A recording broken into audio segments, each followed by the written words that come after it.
भारतीय गिद्ध के लगभग खत्म होने और आसमान में उनकी हैरानगेज वापसी पर पेश है इस पूरी कहानी की एक क्विक समरी। एक ऐसी प्रजाति जो हम इंसानों की एक अनजान गलती की वजह से लगभग खत्म ही हो चुकी थी, वो अब 1000 किलोमीटर की शानदार उड़ान के जरिए नई उम्मीद जगा रही है। तो पहला बड़ा पॉइंट ये है कि इनका स्ट्रगल आखिर शुरू कहाँ से हुआ। पिछले कुछ दशकों में ना इंडियन वल्चर्स की आबादी में 97 से 99% तक की भयानक गिरावट आई और ये लिटरली दुनिया से खत्म होने की कगार पर आ गए। अब यहाँ आप जरूर सोच रहे होंगे कि आखिर अचानक ऐसी क्या घटना घटी कि एक पूरी की पूरी प्रजाति ऐसे गायब होने लगी।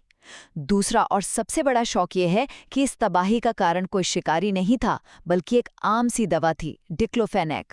किसानों ने यह दवा अपने पशुओं को दर्द से राहत देने के लिए दी थी, पर जब गिद्धों ने उन मरे हुए पशुओं का मांस खाया तो उस दवा से उनकी किडनी तुरंत फेल हो गई। सीरियसली, ये एक ऐसी जानलेवा चेन रिएक्शन थी जहां किसी और का दर्द दूर करने की छोटी सी कोशिश ने अनजाने में इनकी पूरी नस्ल को ही मिटा दिया। आखिर में इस दर्दनाक फेज के बाद काफी सालों के संरक्षण और ब्रीडिंग प्रोग्राम्स के चलते अब उम्मीद की एक नई किरण दिखी है।